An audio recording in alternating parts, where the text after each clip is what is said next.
Haleluya, Yesu ashimwe. Reka dusome muri iki gitondo muri Matayo 5 murongo wa mbere kugera ku wa 11. Abariho dusengera, abariho tuzirikana, tugiye kureba abahiriwe abari bo kuri uyu munsi. Tugendere mu mahirwe Yesu atanga, amahirwe. Hari amahirwe yo mu ijuru, tukaba abanyamahirwe bemewe n'ijuru. Haleluya. Matayo 5 murongo wa mbere kugera ku wa 11, umutwe w'amagambo uravuga ngo Yesu yerekana abahiriwe abari bo. Abonye abantu benshi azamuka umusozi, amaze kwicara abigishwa be baramwegera, aterura amagambo ati: hahirwa abakene mu mitima yabo, kuko ubwami bwo mu ijuru ari ubwabo. Hahirwa abashavura, kuko ari bo bazahozwa. Hahirwa abagwaneza, kuko ari bo bazahabwa isi. Hahirwa abafite inzara n'inyota byo gukiranuka, kuko ari bo bazahazwa. Hahirwa abanyambabazi, kuko ari bo bazazigirirwa. Hahirwa ab'imitima iboneye, kuko ari bo bazabona Imana. Hahirwa abakiranura, kuko ari bo bazitwa abana b'Imana. Hahirwa abarenganirijwe gukiranuka, kuko ubwami bwo mu ijuru ari ubwabo. Namwe muzahirwa ubwo bazabatuka, bakabarenganya, bakababeshyera ibibi byinshi, babampora. Amen. Ngaba bahiriwe Yesu avuga. Nguyu umubare w'abantu b'abanyamahirwe muri iki gihe. Ngaba bahiriwe bemewe n'ijuru. Data wa twese ahabwa icyubahiro. Ngabonye abantu benshi azamuka umusozi, amaze kwicara abigishwa be baramwegera, aterura aya magambo: hahirwa abakene mu mitima. Haleluya. Ni ukuvuga ngo ubukene ubundi ni bwinshi. Hari abakene iby'ibifatika, hari abakene amahoro, hari abakene urukundo, hari abakene iki. Ariko abakene hano Yesu yavuze ni abakene bo mu mitima, kuko ubwami bwo mu ijuru ari ubwabo. Ni abakennye ijambo ry'Imana, kuko ijambo ry'Imana ari ubwami bwo mu ijuru ari ubwabo. Ni abakennye bifuza, bafite inyota yo gushaka Yesu, bafite inyota yo guhazwa n'Imana. Inyota yabo cyangwa se ubukene bwabo, ibyo bifuza, ibyo bakennye ari ibintu biri mu Mana. Ari ibintu byo kugira ngo begere Imana, ari ibintu bituma bahaguka mu Mana. Bakaba bafite ubwo bukene bwo kutabibona. None haba ngaba ngo ubwami bwo mu ijuru ni ubwabo. Ubwo bukene, iyo nyota bafite, nta handi ishirira, nta wundi ubumara uretse ubwami bwo mu ijuru. Haleluya. Ngo hahirwa abashavura, kuko ari bo bazahozwa. Ntabwo ari abababazwa nuko batabonye amafaranga, oya, ni abashavura, kuko ari bo bazahozwa. Abababajwe n'abanyabyaha ko bari kurimbuka, ukaba ari byo bigushavuje, ukumva ushavujwe nuko isi iri mu mwijima, ugasenga. Ukumva ushavujwe nuko ivugabutumwa habuze abakozi mu ivugabutumwa, ukabisengera. Aho ngo harimo guhozwa. Aba Yesu avuze bahiriwe ni abemewe n'ijuru. Niba ushaka ko ijuru risuka amahirwe, ni aya ngaya nyayo.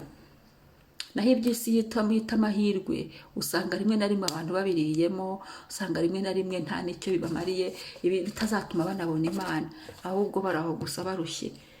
Ariko ndashimira aya mahirwe Yesu yatweretse, abahiriwe abari bo. Aya mahirwe Yesu yazanye. Amen. Amahirwe atanazanarangira, hari amahirwe y'isi ashira, ariko amahirwe aya ngaya Yesu yatubwiye ntagashira, ni amahirwe ahoraho. Izina rya Yesu ryubahwe. Ngo hahirwa abafite inzara n'inyota byo gukiranuka, ngo kuko ari bo bazahazwa. Haleluya. Haleluya. Abafite inzara n'inyota, inzara y'ijambo ry'Imana, inzara yo kumenya Imana. Iyi nyota, apana inyota y'inzoga, apana inyota y'amazi, apana inyota y'itabi, oya, apana inyota y'abantu, oya, ahubwo inyota byo gukiranuka.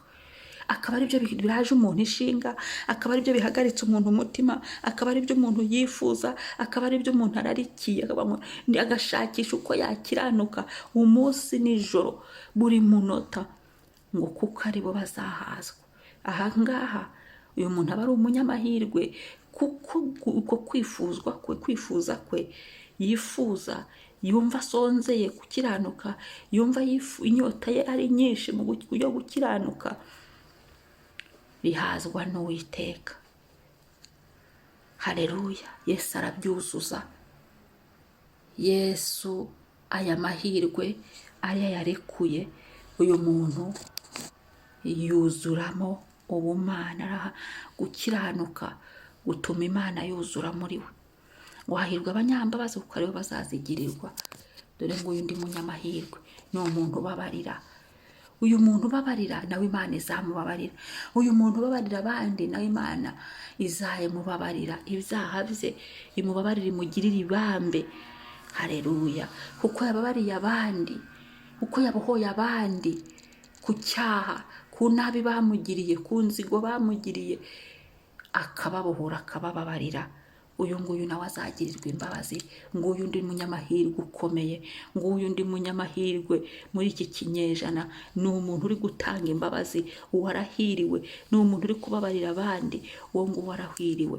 Ngo hahirwa imitima iboneye uko aribo bazabona Imana. Hano uyu munyamahirwe arakaze. ngo hahirwa ab'imitima iboneye. Ni imitima itarimo ibyaha, ni imitima itunganye. Aba barahiriwe, bazabona Imana. Mbega amahirwe, mbega ubuntu bukomeye ko kuba imitima iboneye, kuba bakiranutse, kuba bafite Yesu bibahesha kubona Imana. B'abanyamahirwe. ngo hahirwa ab'imitima iboneye. Ni imitima imaramaje gukiranuka, ni imitima imaramaje kwezwa. Ni umuntu wagurutse kumaramaza akavuga ati ngewe ejibuti y'ibyaha no ndayiretse, mpisemo gukiranuka. Umutima ukabonera, akabyihana, akiyuhagiza amaraso ya Yesu, bikamuvaho burundu, agafata decision akabireka burundu. Uyu ni umunyamahirwe uzabana n'Imana ubuziraherezo. ngo hahirwa abakiranuka, abakiranura, kuko aribo bazitwa abana b'Imana. Abantu bakiranura abandi. Usanze hari induru ukakiranura, usanze ahantu bamerewe nabo ugakiranura, usanze abantu bari gushyamirana ukabakiranura. ngo hahirwa abakiranura, ukiranura abandi, ugaca imanza zitabera ukabakiranura. Abantu bafitanye ibibazo ukabafasha, ukabakiranura, ukabasengera, ukikorera uwo mutwaro. Uyu nguyu ni umwana w'Imana. Ni umwana w'Imana, azitwa umwana w'Imana. Ngaya amahirwe yandi akomeye meza, ni abakiranura abandi. Apana uteranya abandi, uwo nguwo wazashya. Apana usopanya abandi, uwo nguwo wazashya. Apana uvuga abandi kugira ngo abakubitanishe imitwe. Hoya, ukiranura abandi niwe munyamahirwe. Ukiranura abandi, uwo niwe witwa umwana w'Imana. Uwo nguwo niwe ufite identite y'ubumana muri we. Uwo nguwo niwe uzabana n'Imana, kubera ko azaba ari umwana wayo. Wahirwa abarenganijwe gukiranuka kubw'ubwami bwo mu ijuru, kuko ubwami bwo mu ijuru ari ubwabo. Hari igihe dukizwa tugahura n'ibigeragezo, hari igihe dukizwa bakatwanga, bakaturenganya. N'uyu munsi kandi biracyariho. Ugakizwa bakakurenganya, ugakorera Imana bakakunaniza, bakakurenganya. Ariko yavuze ngo uyu nawe afite amahirwe, ngo abarenganyirijwe gukiranuka bakakurenganya kubera kuri gushaka ibyo gukiranuka. Wavuga ukuri bakakurenganya, wavuga ukuri ahubwo bakavuga ngo wivugiye iki, bakakurenganya. Aho ngaho n'urugero nari ntanze. Aho ngaho uyu nguyu ubwami bwo mu ijuru n'ubwe, azaba mu ijuru, azabona Yesu, azabana n'Imana. ngo namwe muzahirwa kuri 11. Ubwo bazabatuka bakabarenganya, bababeshyera ibibi byinshi, babampora. Abandi banyamahirwe ni abazira Yesu. Ukavuga Yesu bakamukuziza, ugakorera Yesu bakabikuziza, ugahagarara Yesu, ugenda umuvuga, uhagaze ugenda ubibwira abantu ibya Yesu, umuhamya, ukamuhamya, bakabiguhora, bakagutuka, bakagucira, bakakurwanya, bagashaka no kukwica, yewe bakakwirukankana, menya ngo uri umunyamahirwe. Turahiriwe, turahiriwe ngabo abanyamahirwe bemewe. Abanyamahirwe aba baremewe. Abanyambabazi ni abanyamahirwe ijuru ryemera rivugaho. Abakiranura abandi ni umunyamahirwe wundi. Haleluya. Abarenganyijwe gukiranuka ni umunyamahirwe. Ndagira ngo umuntu yirisuzume, wibaza ati se nanjye ndi umunyamahirwe muri aba banyamahirwe ijuru rivuga aho ndimo? Niba utibonamo, haguruka ushishikare ujye mu banyamahirwe bemewe n'ijuru. Aya mahirwe ntagashira, aya mahirwe ntagarangira, aya mahirwe kandi uyabonye abonye ikintu gikomeye, ababonye intsinzi. Uko uwo mahirwe aguhesha gutsinda, amahirwe aguhesha kugera ku bintu bimwe na bimwe, amahirwe aguhesha kugera ahantu hakomeye, amahirwe aguhesha kwemerwa, gutambutswa abandi bananiwe, amahirwe akuba abashisha umuntu kurama, gukomeza inzira, kubera ko ari umunyamahirwe nyine. Amahirwe agenda amutambutsa ibintu byinshi, situwasiyo nyinshi. Rero nagira ngo dutekereze, ese mperereye he muri aya mahirwe bavuze? Ese aya mahirwe, hari n'amahirwe namwe ko bayavuze kuva ku murongo wa 3 kugera ku wa 11. Ese aya mahirwe hari na rimwe mfite? Niba ntaryo, ni ugukora vuba vuba ukiyandikisha mu banyamahirwe, ukajya mu banyamahirwe, ukegera abanyamahirwe, ugafata aya mahirwe, ko hari igihe kizagera intebe y'ubuntu nivaho aya mahirwe azarangira. Reka dusenga Imana. Ayi Yesu, turagushimiye, turagushimiye ko werekanye abanyamahirwe, turagushimiye ko dufite amahirwe muri wowe, turagushimiye ko ari amahirwe ijuru ryateganyije gutanga, turagushimiye uyu mwanya Mwami Yesu himbazwe kubw'aya mahirwe warekuye. Yesu wamamare kubw'aya mahirwe watanze. Yesu uhimbazwe kubw'aya mahirwe wahishuye. Yesu ugumye kumenyekana kubw'aya mahirwe waduhesheje, kubw'aya mahirwe wadufatiye, kubw'aya mahirwe ukaba uhumuye amaso yacu tukongera tukireba.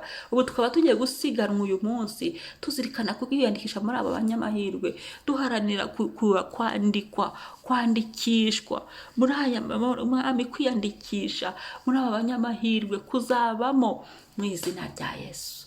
Uyu munsi tuwushyize mu biganza byawe. Dukore nk'abanyamahirwe, tugende nk'abanyamahirwe, tuvuge nk'abanyamahirwe, twifate nk'abanyamahirwe, twitoze kuba abanyamahirwe bemewe n'ijuru uyu munsi Mwami, n'ibihe bidashira, kuko hari amahirwe aruta ayandi. N'aya ngaya Yesu we wazanye, n'aya mahirwe waduhishuriye, watubwiye, aya bariyo duharanira kubarizwamo. Urakoze Mwami. Haleluya, haleluya, amen. Mana ushyirwe hejuru, ugumye wamamare. Haleluya, haleluya. Turagushimiye aya mahirwe yomatana n'ubuzima bwacu, agafatana n'amazina yacu, akaba mu mibereho yacu, bityo Kristo nahagarara mu kirere impanda ivuze, natwe tuzaza muri aba banyamahirwe, amazina yacu tuzayumva muri aba banyamahirwe. Haleluya. Shalom, shalom. Imana ibagirire neza, umunsi mwiza. Mwari kumwe na Mama Ebenezer. Wibuke gusangiza n'abandi iyi video.